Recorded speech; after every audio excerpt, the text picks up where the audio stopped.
So this is going to be a lead up to a role-playing game. But what I'd like to do is start you off with some not so basic basics in Unity C# coding. The reason for this is it gets boring to hear about variables and methods and they don't actually do anything. So for example, let's go ahead and um, go to Game Object at the top here, go to 3D Object and create a cube. And you'll see that created a geometric cube in our scene.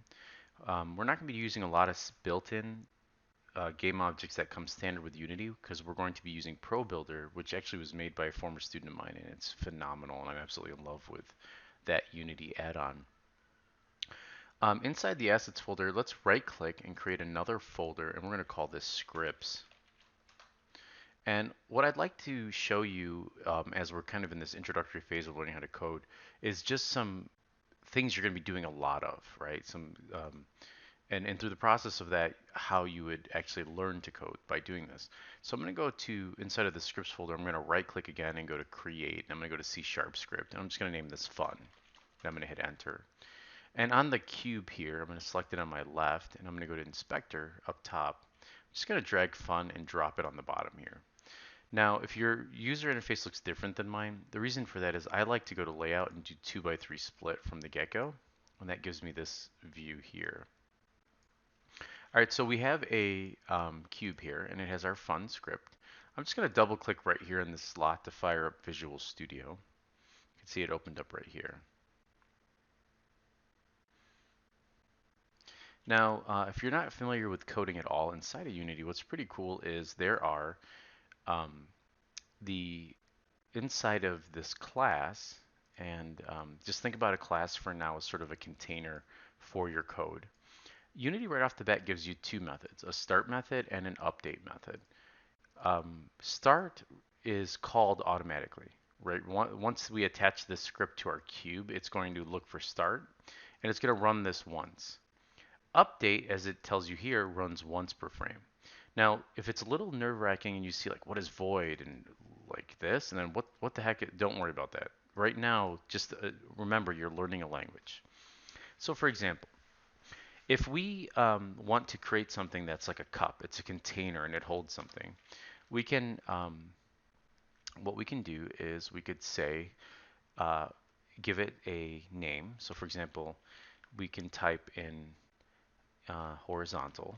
So we're going to create something called a variable. So here's this word horizontal, and what I want it to store um, is the input from some sort of controller. So let's say I want horizontal input to store the left and right arrow keys on my computer. Okay, and I'm going to add a semicolon there. Notice that there's this red line underneath here, which gives me an error. And it's saying here that the name horizontal does not exist in the current context. What they mean by that is we haven't actually told Unity what horizontal is going to store. So float indicates some sort of decimal value.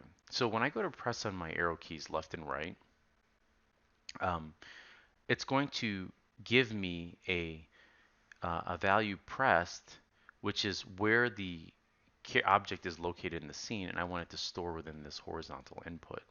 So how do you use this? Well, inside of update, which runs every frame, that means every single time inside of Unity, if I go to stats here and I press play, these are frames right here. So you'll see right now I'm getting about 1600 to 1500 frames per second. That means every second it's running an individual image or still of what we're looking at here.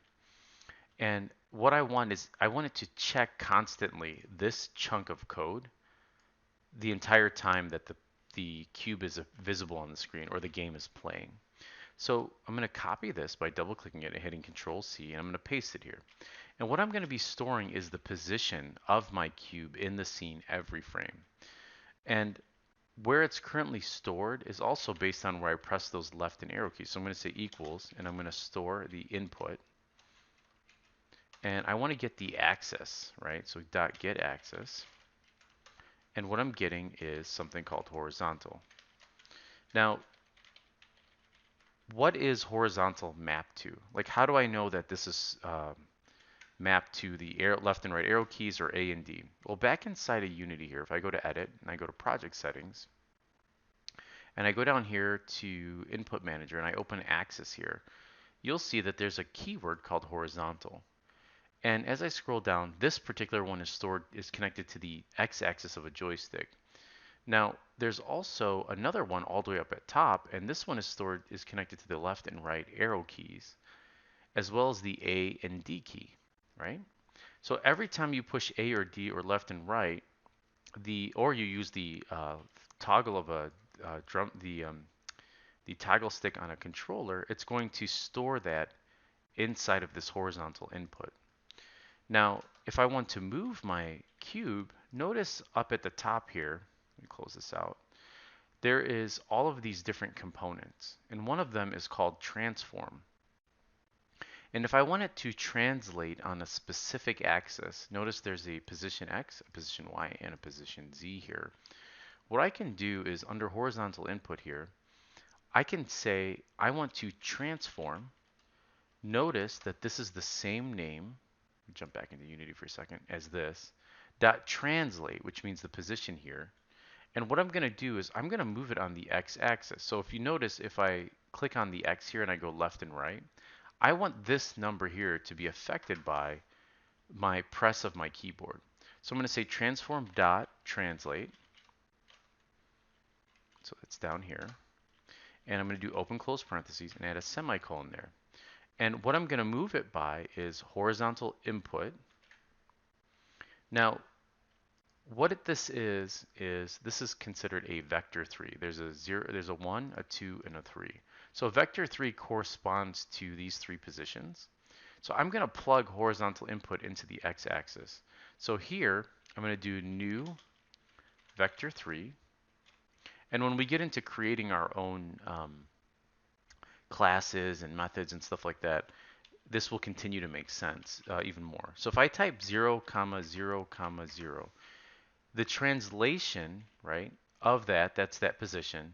Right now it's set to 0, 0, 0. So if I copy horizontal input here and I just paste it on that X-axis, and then I hit Control S and I save that, look what happens when I press play and I just tap on the keyboard a little bit. Notice, see how it's moving? So I'm pushing left, I'm pushing right. Let's kind of rotate this around a little bit here so that we can kind of see it more along the lines of what we're seeing in our viewport. Now, if I want to control or normalize that speed a little bit, what I can do is I can go here and I can go public float speed and make that equal to 1, right? And I can affect the speed of that horizontal input by taking this and multiplying it by speed.